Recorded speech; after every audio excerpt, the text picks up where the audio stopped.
Apapun yang kita rasakan hari ini, yang kita rasa itu buruk, sebenarnya untuk mendapatkan yang lebih baik. Orang yang tidak tahu rahasia kesehatan, nikmat sehat akan diberi kesadaran saat nikmat sehatnya hilang. Langsung kita jelaskan, apa ya sebenarnya yang disebut takdir? Apa yang disebut takdir? Takdir dari kata qaddara yuqaddiru takdir, takdirannya. Namun di hadisnya antu'mina bil qadari. Apa arti qadar? Ukuran, ketentuan. Apa yang Allah sudah tentukan dalam ilmunya, ini yang disebut takdir. Allah itu sebelum kita lahir sekarang, Allah sudah tahu belum bahwa kita akan duduk pagi ini di sini? Nah, ilmu Allah itu yang disebut takdir. Ilmu Allah mengenai apa yang terjadi pada kita. Kalau begitu kita perlu tahu nggak? Perlu tahu nggak mengenai takdir Allah? Rahasia Allah, perlu tahu nggak? Nggak perlu, maka cukup antu'mina, kamu percaya. Jadi percaya itu beda dengan tahu. Kalau ada orang mau cari-cari tahu takdir, dia sudah melanggar bab iman. Atau menolak takdir, lebih bahaya lagi. Biasanya orang yang menolak takdir itu salah paham. Salah pahamnya apa? Masa Allah berkehendak buruk kepada hambanya? Nah, kelompok yang mengatakan tidak ada takdir itu bernama Qadariyah. Apa namanya? Beda dengan Qadiriyah. Kalau Qadiriyah tarekat sufi. Qadariyah pengikut Imam Abdul Qadir Al-Jilani. Kalau Qadariyah penolak qadar, penolak takdir. Sudah bisa paham di situ? Ya. Jadi jangan disebut tarekat Qadariyah, keliru ya. Karena yang ada tarekat Qadiriyah.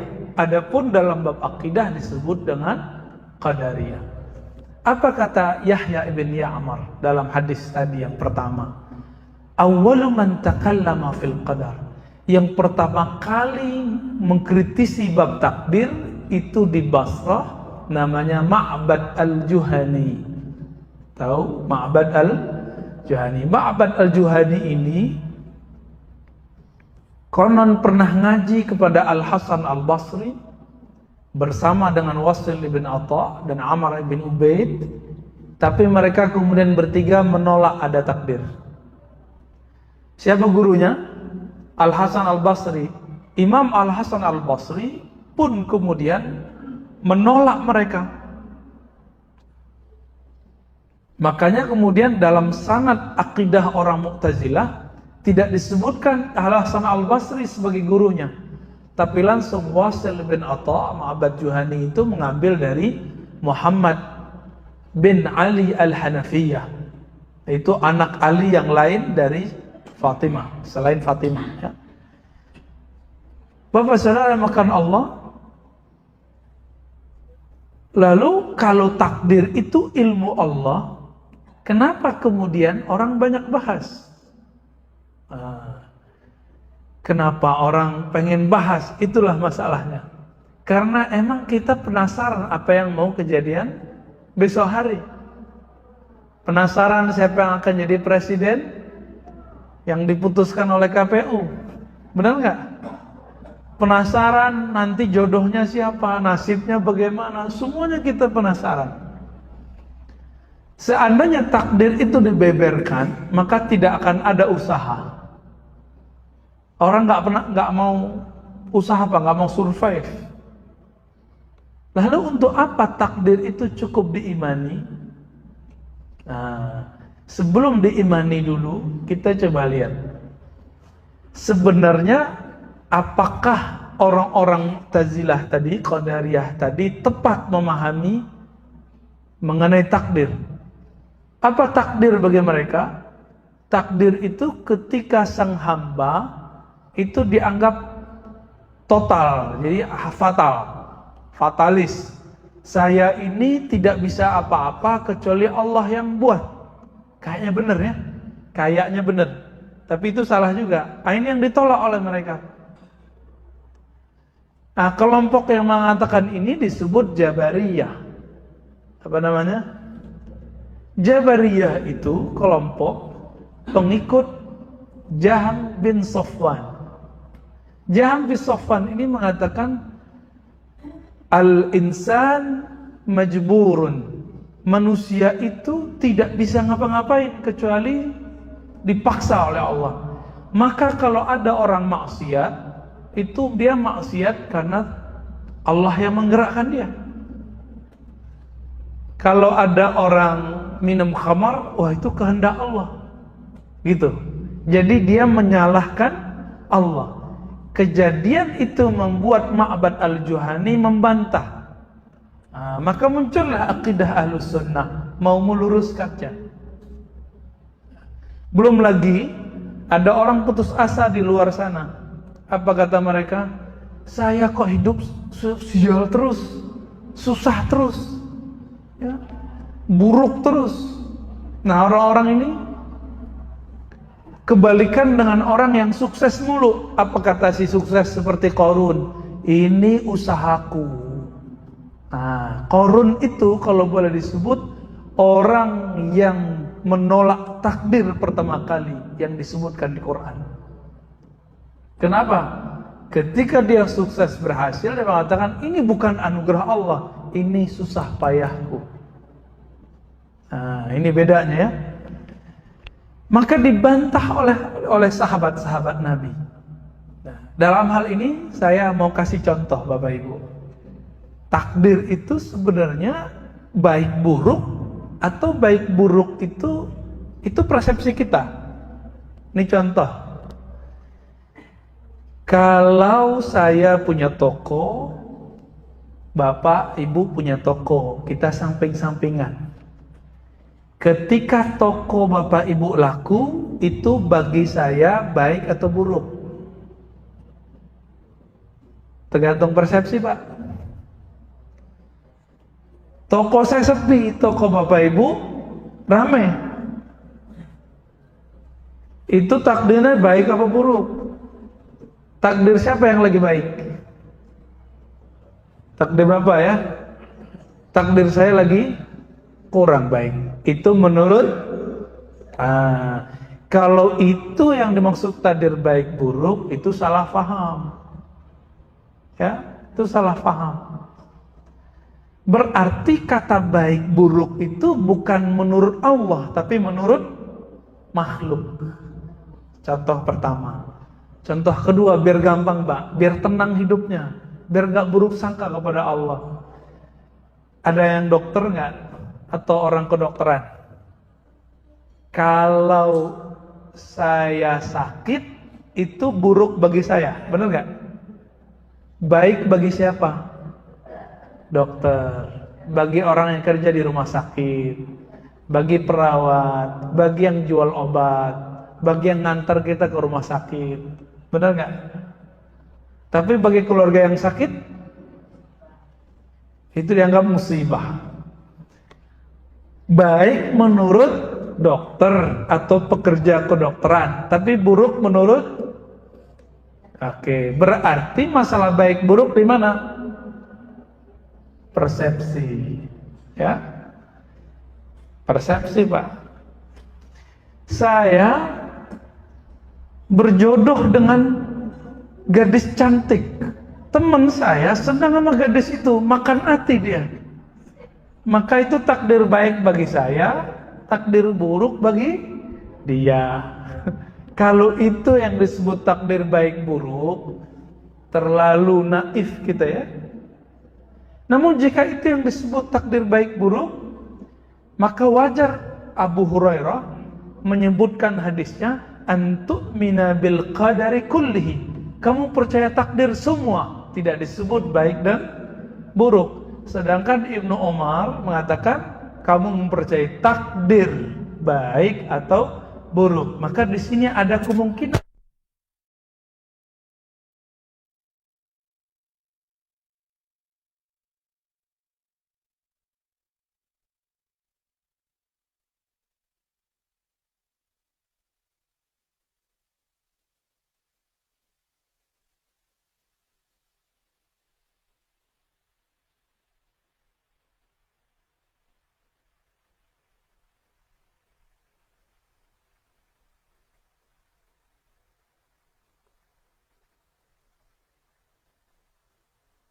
Tapi sebenarnya Allah lagi pengen baik, Pak.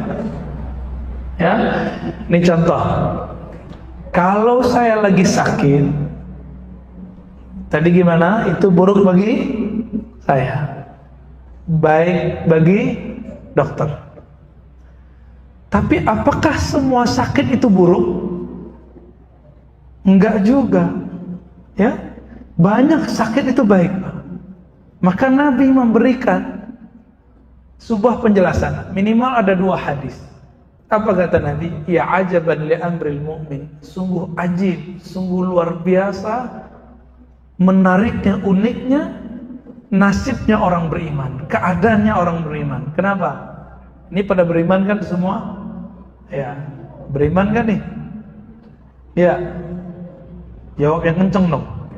Beriman kan nih? Oke, kayaknya lemes nih, belum makan nih ya. Belum juga musim Ramadan. Nabi mengatakan, kalau mukmin in asabahul khair syakar. Apa yang menarik dari kalimat ini? Ternyata musibah itu dalam bahasa Indonesia kan musibah buruk semua.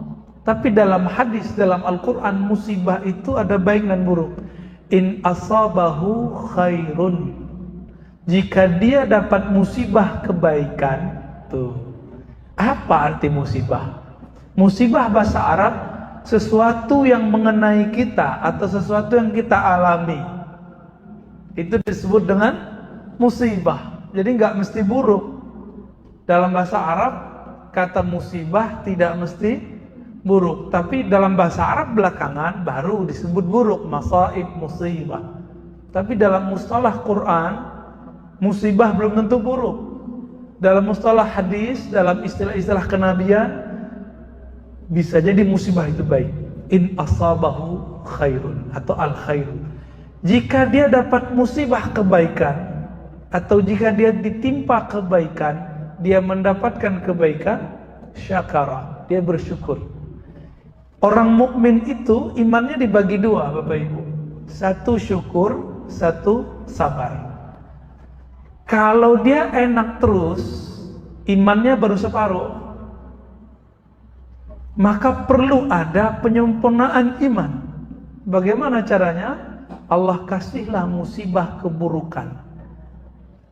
Maka dikasih in asabahu syarr.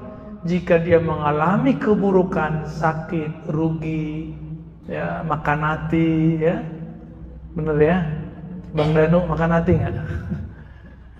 Ketika itu terjadi, ngambek, ya, sedih, gagal, apapun itu yang menurut kita tidak nyaman disebut syarrun, musibah, keburukan. Sabarah, maka dia bersabar. Pilih mana? Senang bersyukur atau susah sabar? Rata-rata kita pilih senang bersyukur, ya. Berarti belum siap imannya sempurna. Ya, kalau mau siap imannya sempurna, Bapak, Ibu, Saudara, ikhwan akhwat fillah, setiap hari kita akan mengalami baik dan buruk. Setiap hari. Maka tidak ada jalannya kecuali 2. Jika baik, syukur. Jika tidak baik, sabar. Baru sempurna imannya. Mengenai sabar itu, tidak mesti sabar itu kita mengalami keburukan. Tapi sebelum keburukan kita alami, maka Allah ajarkan kita untuk hidup susah. Maka nanti beberapa hari ke depan kita akan puasa. Untuk merasakan kemiskinan gak perlu jadi miskin, cukup puasa. Maka kita bersyukur di malam harinya, bersabar di siang harinya. Nah, kembali ke kata sabar tadi, kata qadar tadi, ya. Nabi SAW mengajarkan takdir itu sederhana aja, ilmu Allah udah selesai. Nah, apa di hadis lain? Seandainya, ya, lau ijtama'a qaumun, seandainya sekelompok orang berkumpul ala ayyan fa'uka, ingin memberi manfaat kepadamu sesedikit pun, sesuatu pun, secuil pun, syai'an, ya. maka mereka tidak akan sanggup la yanfa'uka, mereka tidak akan sanggup memberi manfaat bagimu illa ma kataballahu lak, kecuali yang Allah telah kataballahu lak, tetapkan bagimu. Jadi takdir kita bakal siapa yang jadi presiden ini, sebelum kita ada Allah sudah tahu belum? Allah sudah tentukan belum? Ya, masih rusuh nggak? Masih bingung nggak? Allah sudah tentukan kok. Baik buruk itu di sini, Pak. Karena info yang kita dapat tidak tepat. Info yang kita dapat mengenai dua calon itu nggak pas. Bagi yang pro 01 pasti info yang 01 baik-baik ke dia.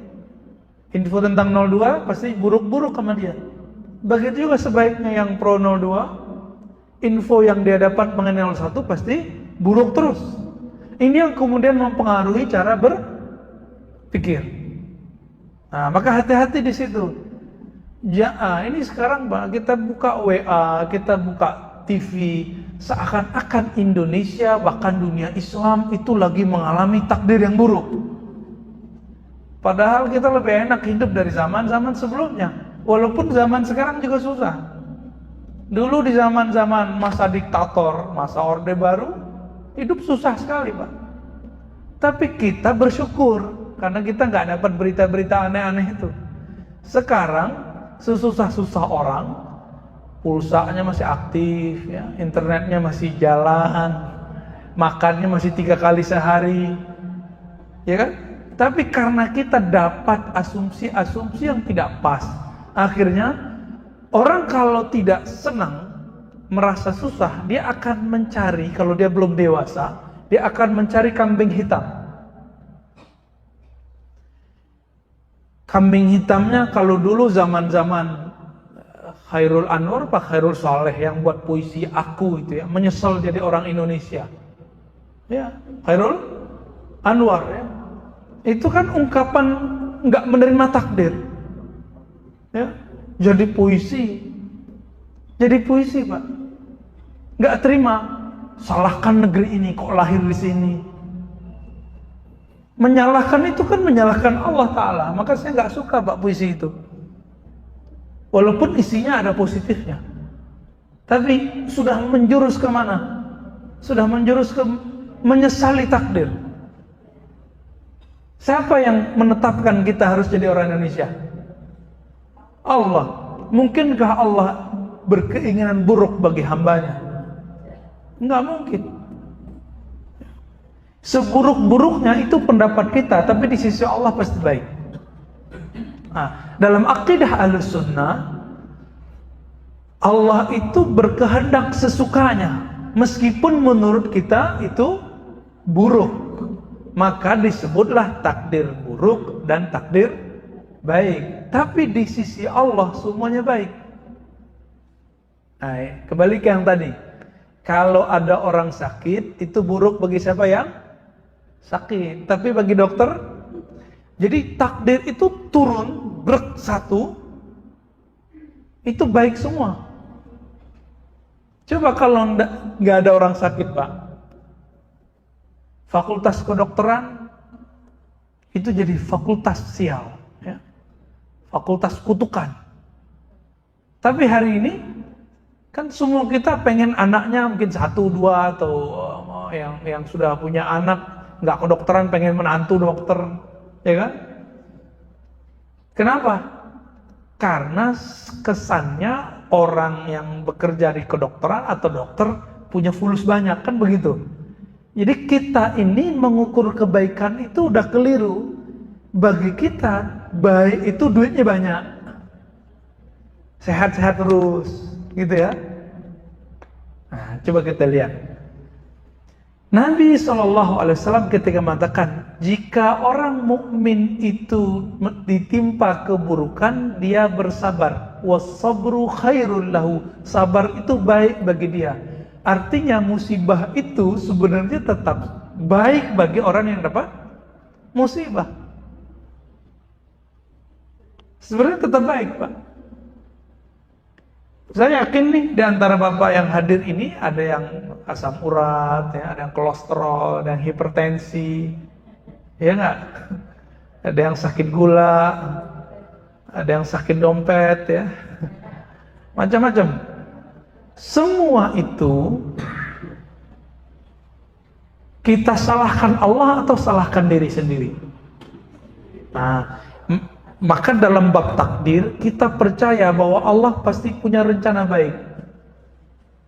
Namun persepsi kita yang berubah. Maka ada adab.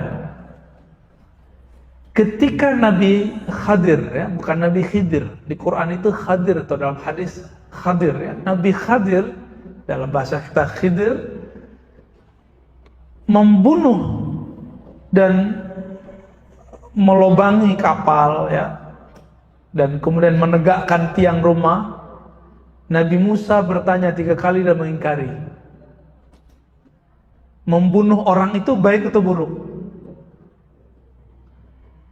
Kapal dibolongin itu baik atau buruk? Buruk. Buruk terlihat oleh kasat mata. Cuma buruk nggak di sisi Allah?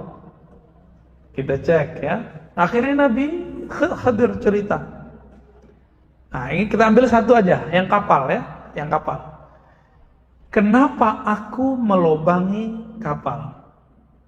Karena jika aku tidak lobangi, para nelayan akan pergi berangkat bekerja ke laut, sedangkan di tengah laut sedang ada perompak yang membunuh siapapun yang lewat.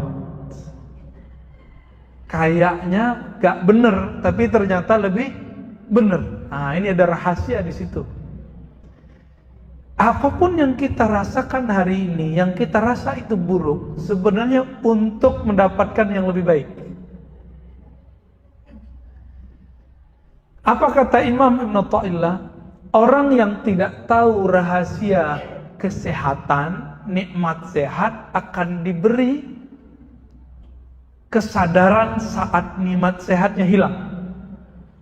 Orang yang tidak sadar nikmat Allah itu ada, Allah akan buatkan dia sadar ketika nikmat itu tiada. Pilih mana? Sadar saat nikmat itu ada atau sadar saat itu tiada? Nah, coba contohnya, ya. Anak-anak muda nih yang alay-alay milenial ini kan kalau pakai motor nggak pakai helm. Nggak pakai helm. Nggak pakai jaket, malam-malam ngebut. Diingetin sama bapak ibunya, nganggapnya apa? Nggak keren gitu, ya. Anak gaul. Tiba-tiba tabrakan, kepalanya kebentur, berdarah, ada retak. Nyesel nggak dia? Nyesel, ya. Jadi kadang-kadang hal-hal yang kita nggak senangi itu justru kadang baik. Maka di Quran kalimatnya umum, walaupun itu tentang ayat perang. Allah mengatakan, asa an tuhibbu syai'an, barangkali siapa tahu kamu senang sesuatu, wa huwa syarrul lakum, tapi itu buruk bagimu. Makan jeroan, apa namanya itu, Pak? Gajeboh, ya. Enak nggak? Enak, ya, maklum orang Sumatera. Enak, nikmat. Tapi kalau tiap hari makan, ya, belum 30 tahun udah stroke gitu, ya. Kenapa? Darahnya ngental di mana-mana. Kayak gajih itu, Pak. Kayak lemak itu. Bagaimana ajaibnya Allah membuat kepala ini 1 sentimeter jalan darahnya tertutup, bisa stroke. Benar nggak? Ya. Namun saya udah ketemu banyak orang stroke. Di antara mereka setelah dikasih stroke justru lebih hebat dari kita. Lebih hebat dari kita, Pak. Kita yang sehat-sehat ini, ya, penghasilannya begitu-gitu aja. Hanya bisa mengumrohkan pasangannya atau orang tuanya. Ini sahabat kita ini setelah Allah kasih dia musibah stroke, Allah kasih dia harta yang melimpah ruah, akhirnya setiap tahun mengumrohkan 40 orang. Itu stroke itu baik bagi dia atau buruk? Jadi bahaya, Pak, bagi dia ya. Kita yang sehat-sehat begini kalah sama dia. Maka saya berpikir tidak semua yang kita lihat buruk dengan mata ini itu buruk di sisi Allah atau menurut orang lain. Jadi dia sendiri cerita, saya itu heran Ustaz ya, semenjak walaupun keadaan begini Allah buka yang lain. Punya santri anak duafa 400-an, Pak. Siapa sanggup? Kayaknya punya anak santunan satu aja kayaknya mikir ya. Ini 400.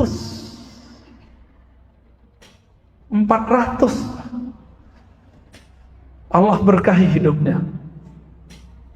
Allah berkahi hidupnya. Jadi tidak semua yang kita pikirkan buruk itu buruk. Kembali ke hadis tadi.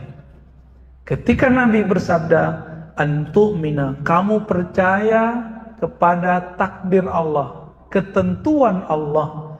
Allah kapan menentukan dunia ini? Sebelum dunia ini ada. Ya, sebelum dunia ini ada. Karena dia telah menentukannya, Nabi bersabda dalam hadis Imam Tirmizi, "Jaffat ya, al-qalam", telah kering tinta Lauh Mahfuz yang mencatat takdir. Ya. Jadi sudah nggak berubah lagi takdir. Maka ulama kita membagi takdir jadi dua. Ada takdir yang disebut takdir mu'allaq, yang akan datang disebut mu'allaq. Apa arti mu'allaq? Yang masih digantung. Orang-orang keliru dikira takdir mu'allaq itu bisa dirubah. Enggak. Takdir mu'allaq tetap tidak bisa dirubah. Takdir mu'allaq masa depan itu rahasia Allah. Adapun yang sudah terjadi, duduknya kita hari ini di sini, atau kita lahir sebagai orang Melayu, orang Jawa, orang Sunda, orang Minang, orang Batak, orang manapun, itu takdir masih bisa dirubah nggak? Emang ada takdir nggak bisa dirubah, Pak ya? Masih bisa diingkari? Enggak. Siapa yang menentukan itu semua? Allah. Nah, ini disebut takdir mubram. Mubram itu yang sudah sabit, yang sudah berlalu, tidak bisa kita balik lagi. Satu nafas yang baru lewat, itu takdir Allah, itu nikmat Allah. Namun, saya punya makna lain tentang takdir. Antu'mina bil qadari, takdir itu saya artikan nikmat. Engkau percaya kepada nikmat Allah. Kita pakai riwayat Abu Hurairah, kullihi, semuanya. Bahkan dalam keburukan menurut pikiran kita itu ada nikmat di situ. Orang sakit dapat nikmat, Pak. Apa nikmatnya? Sabar. Ya. Orang susah dapat nikmat. Apa nikmatnya? Sabar. Sabar itu bahasa Arab bertahan. Yang sanggup bertahan hidup di dunia itu orang yang ditempa lebih banyak daripada yang tidak ditempa. Oleh karena itu kami dulu kalau di pesantren, kalau ngaji ya, kalau belajar, itu ada yang disebut riyadhah. Apa arti riyadhah?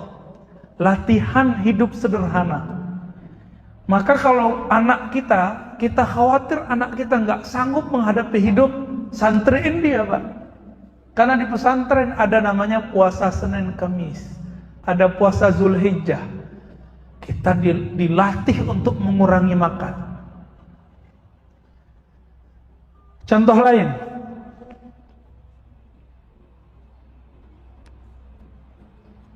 tidur di saat kita ngantuk itu nikmat gak? Iya, benar nih. Tidur itu nikmat gak? Yang tidur malam tadi nikmat gak, Pak?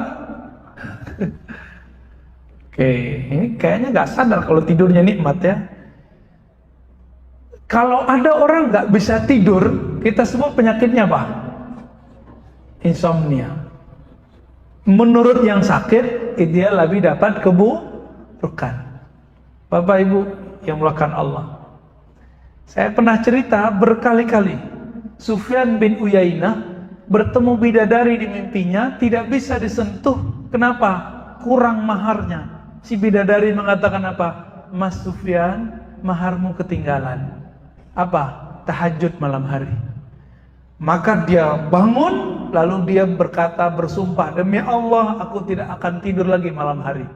Bagi dia tidur itu gak nikmat, Pak. Bagi Imam Sufyan, berarti kata nikmat itu tergantung cara berpikirnya. Jam 3, jam 4 kita duduk bangun zikrullah lebih nikmat atau tidur? Yang mana yang lebih nikmat? Tergantung zikirnya udah terlatih atau belum. Udah terlatih belum zikirnya? Insya Allah berarti belum yakin, Bu. Kita tidak menikmati zikir karena tidak tahu cara menikmatinya. Nabi bersabda, afdalu dzikri la ilaha illallah. Zikir yang paling nikmat, gitu terjemahan bebasnya, adalah la ilaha illallah. Kenapa waktu zikir tadi ada yang kabur? Karena dia nggak menikmati zikir. Apalagi sudah kena virus zikir kenceng-kenceng pada sholat bid'ah. Nah, itu dah nggak bisa menikmati, Pak. Kita lewat nih, ada rumah makan. Rumah makannya enak aslinya, tapi teman kita bilang, Ustaz, jangan di situ. Kenapa? Itu rumah makannya nggak enak. Nggak enak. Kenapa? Orangnya nggak beres, nggak bersih. Akhirnya kita kalau coba ke sana, pikiran kita nggak nyaman. Ada lalat satu, kita bilang, wah bener nih, kotor nih. Padahal di rumah makan yang lebih bagus, lalatnya tetap banyak. Cuma karena merasa tidak ada kata-kata jorok sebelum ke sana, nggak ada asumsi buruk. Nah ini, orang tidak menikmati zikrullah, kadang-kadang dapat virus bid'ah. La ilaha illallah. Wah, mikir dia, ini ngapain Allah kok diteriak-teriakin gitu ya. Nah ini, karena tidak paham. Nikmat bagi orang yang faham, tapi tidak nikmat bagi orang yang tidak faham.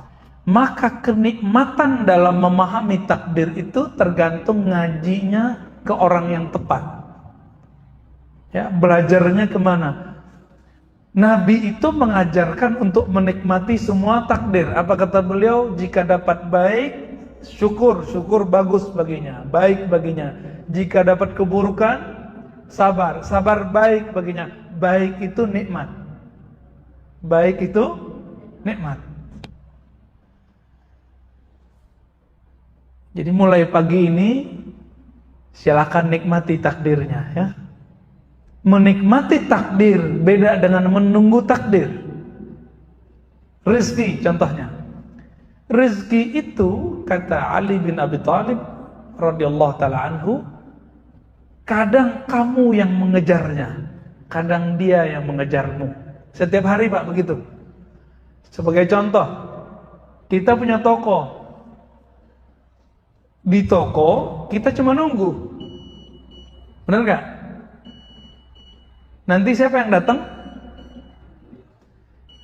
Kalau Bapak ke Tanah Abang, ada lantai tertentu, itu jualan batik semua Pak. Jualan batik semua. Mereka cuma menjemput sampai ke toko, separuh jemputan. Habis itu nunggu pasrah kepada Allah. Sebanyak itu toko. Kadang-kadang si pembeli nggak senang yang dekat tangga, yang dekat lift. Senangnya yang mana? Yang paling belakang. Siapa yang gerakin itu? Jadi takdir itu emang Allah yang atur, nggak mesti berdasarkan hitung-hitungan ini. Oleh karena itu saya tidak terlalu terobsesi menjadi orang sukses dengan cerita orang sukses. Kenapa? jalan sukses kita beda-beda. Ya. Jadi jangan terlalu nyesek Pak kalau ada training motivasi biar menjadi sukses. Kan macam-macam ya. Sekian cara mengait rezeki. Wah, macam-macam lah ya. Training-training begitu kan digandrungi orang. Kalau ngaji-ngaji begini kan ya orangnya begini aja ya, separuh masjid palingnya. Tapi kalau training-training cari rezeki Pak, banyak yang datang. Kenapa? Orang pengen mencari jalan pintas. Gak sabar ya.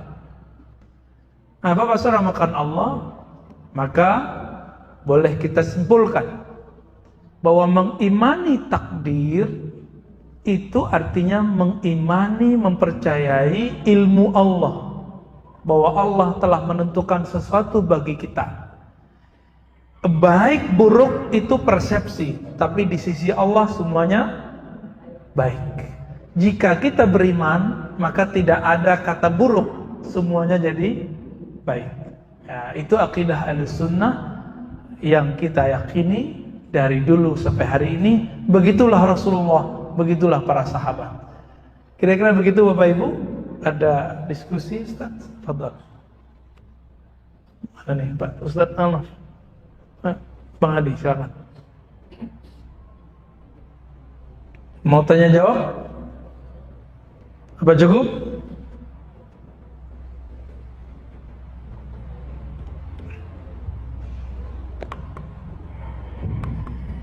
Baik. Kepada Bapak yang ingin bertanya, silakan kita kasih waktu 10 menit. Boleh langsung ataupun dengan yang menggunakan tulisan kertas. Ya, saya. Ya. Kita tunggu Bapak Ibu. Yap.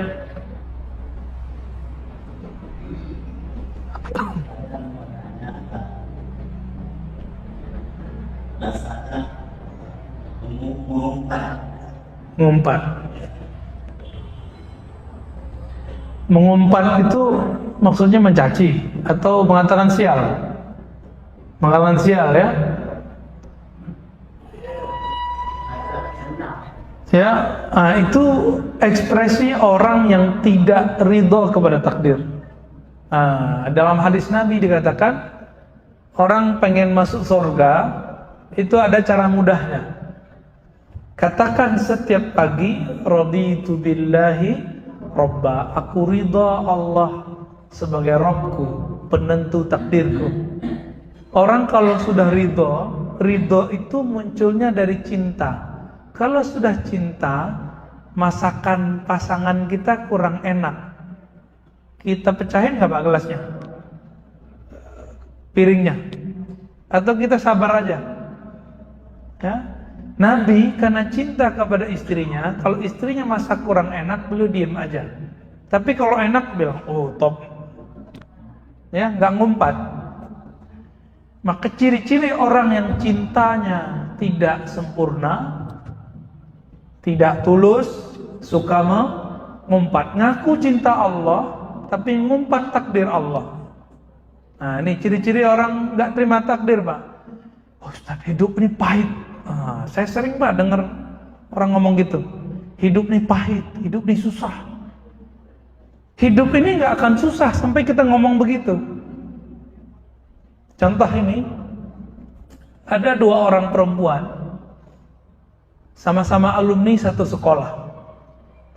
Si perempuan yang pertama, suaminya gajinya cuma 3 juta. Tapi hidupnya pas-pasan cukup. Apa yang dia mau ya cukup adalah. Cuma 3 juta Pak. Suatu kali ketemulah dengan temannya. Cerita-cerita sampai kemudian ke masalah dapur, masalah penghasilan suami. Ternyata teman yang perempuan ini punya suami gajinya sebulan 20 juta. Kaget ya.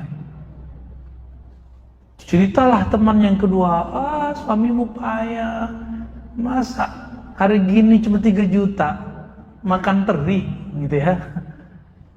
Pantesan nih bajumu lusuh, masalah macam. Akhirnya ketika pulang, istrinya yang selama ini hidup menerima ridho, pasrah, mensyukuri nikmat yang cuma 3 juta itu, sekarang nggak bisa nikmat lagi.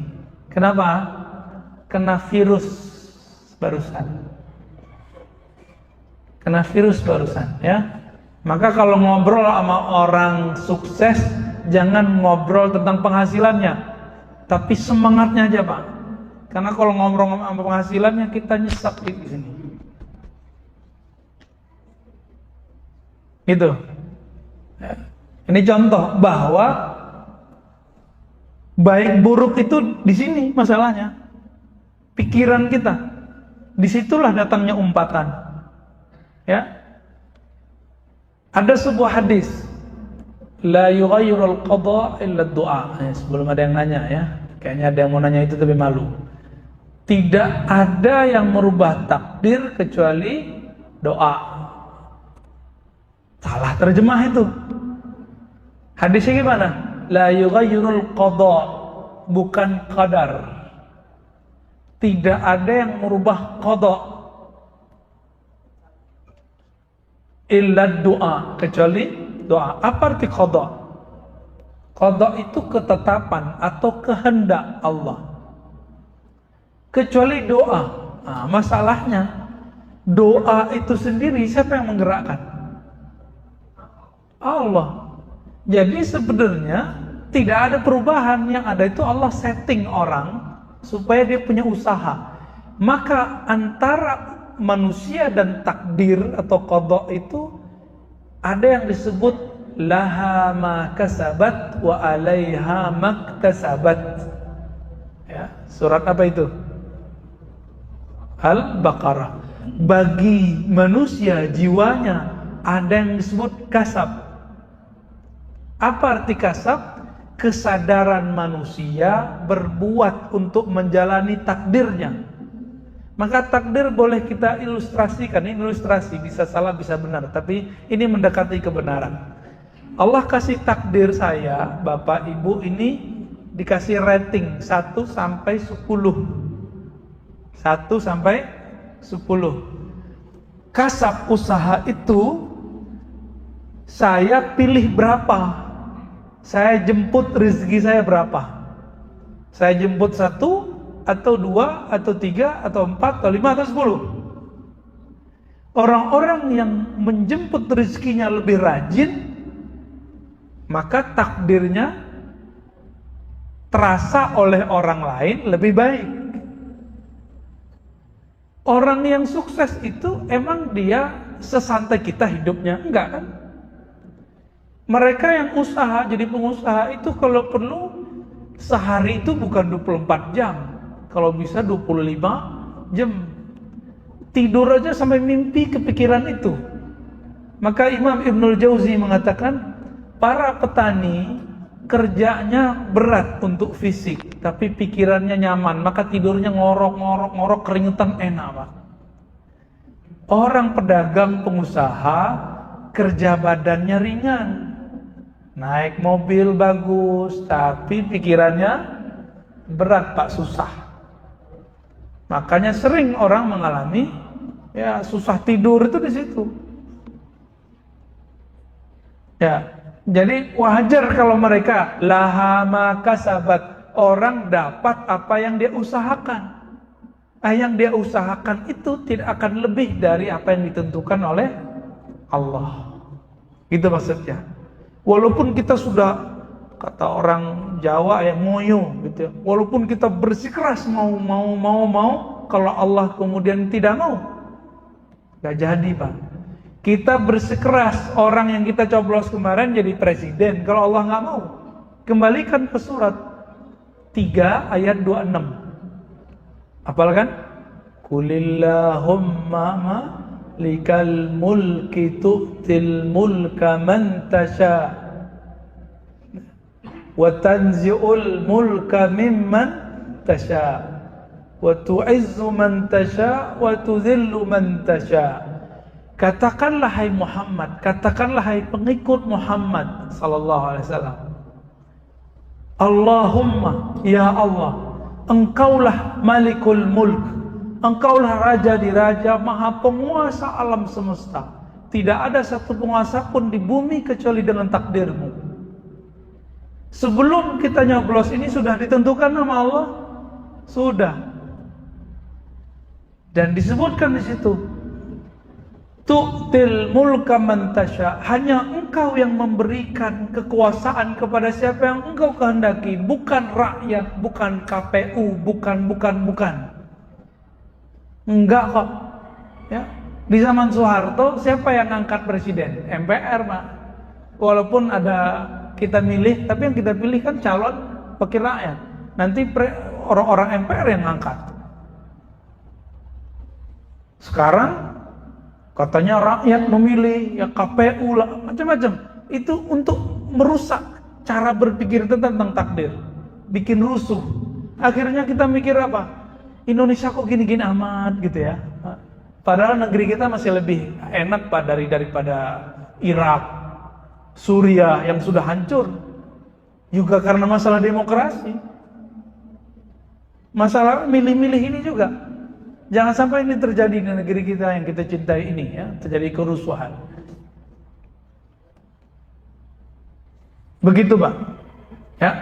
Jadi mulai nikmati, mulai berbaik sangka, ana inda zanni abdi, aku berdasarkan persepsi hambaku.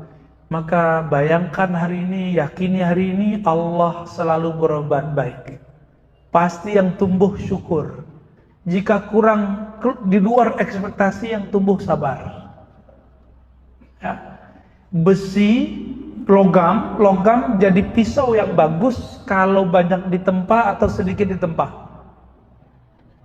Maka anak yang banyak sabar itu anak yang dulu sering susah. Anak yang suka ngeluh biasanya anak yang banyak senangnya daripada tidak senang. Jadi yang punya anak, yang punya cucu, didik hidup sederhana biar hidupnya survive, hidupnya bangkit, biar bisa positif menghadapi hidup. Ya,